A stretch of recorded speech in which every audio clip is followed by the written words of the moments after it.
what's up again there guys, Brian here, the 3 Topics Gaming here to give you another episode of my weekly Q&A where I answer a series of questions that have been sent to me over the past week. This episode we only got like 4 questions. There were like maybe 2 others, but they kind of sort of answered themselves. So I think this episode might be a little bit shorter. So like always, if you do happen to enjoy this episode by the end, please don't forget to like, share, and subscribe to keep track of all my future episodes. And make sure if you have any more questions you'd like me to answer in next week's episode, you send them in the comments down below as well. But make sure you get them to me. Look before next Wednesday around noon. So let's string up for the first question coming from Virgil, the son of Sparta, and you want to know, if I were part of the Final Fantasy VII party, would I help Cloud overcome his troubled past?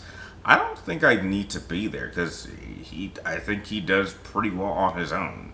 I'd say by Dirge of Cerberus, I think he's doing just fine. I mean, he's working on it. I mean, he seems to deal with it enough to get through the main game, and then it kind of comes back in Advent Children, but he kind of works through it there, and then by Dirge of Cerberus, though. You don't see much of him. He seems to be doing just fine. So to be fair, no, I don't think I could really add much to it because I think he handles it pretty fine on his own. And to be fair, I really wouldn't even want to be a part of the party of Final Fantasy VII. There's definitely other parties I would be much more interested in joining than 7. So no, I just don't think I could really add anything.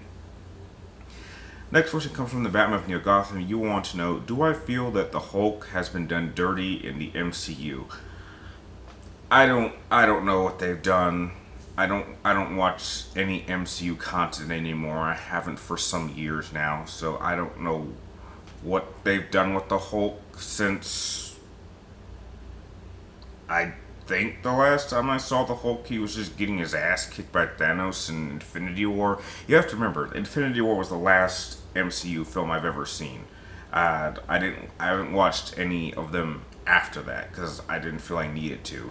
So I don't know what they're doing with this She-Hulk show. I'm not interested in watching it. I don't care what they're doing. To be fair, I was never really a big fan of the Hulk in general, so I don't know what they've done with him, and I really don't care. It's their character. They can do whatever they want. I'm really not interested. So I can't really comment on what they've done. Next question comes from Brady Burke. You want to know, which character in Metal Gear Solid do I think is underrated? Okay, this sounds like a question I know I answered maybe 3 or 4 weeks ago. That sounds way too familiar. I don't know, Johnny, I guess. Johnny seems underrated. I mean, they kind of treat him like a joke character throughout the franchise, but he kind of gets his moment in Metal Gear Solid 4, but people don't think about it. Maybe Drebin, I mean, he's a decent character in Metal Gear Solid 4, so I don't know, Johnny or Drebin, I guess. And the last question of the episode comes from Zach Tarf. You want to know, do I think they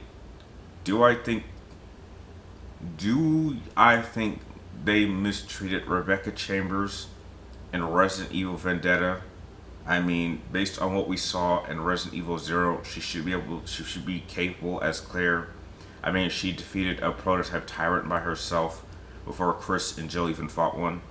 To be fair, if you have an issue, I'll be honest, I don't really remember that film very well. That film came out so many years ago.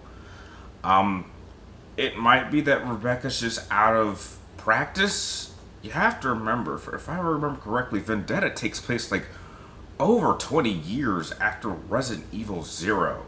And if you go back even farther, Rebecca Chambers seemed completely out of practice in Resident Evil 1. I mean, it's weird. I mean, I never played Resident Evil 0. I never got the chance to, and it just didn't seem like a game I was interested into. But yeah, it seemed like Rebecca was like so capable in Resident Evil 0, and then when you encounter her in Resident Evil 1, she's like completely helpless. So it seemed like she lost all her skills by Resident Evil 1 and was useless then, because she never appeared until Resident Evil Vendetta.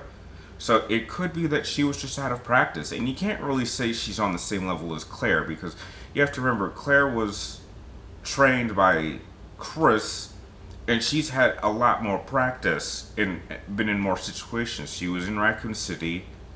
She went after to look after him in Resident Evil Code Veronica, and then she came back again in Resident Evil Revelations 2, and then she appeared in, I believe, 2 of the animated films.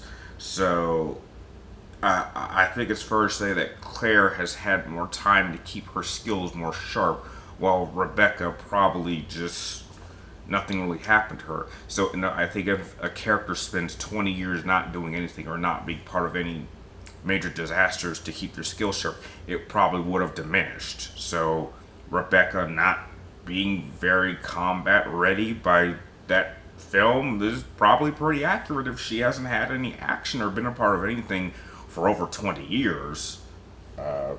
So no, as far as I could say, I think if she seemed, out of practice because she hasn't done anything for over 20 years, that I'd say that's pretty accurate. I think that'd be pretty accurate. So her not being kind of useless makes some sense. So yeah. So that about do it for this episode of my weekly Q&A. Again, I want to thank everybody who sent in their questions. So I hope you guys enjoyed this episode, and I'll be sure to catch you all next time.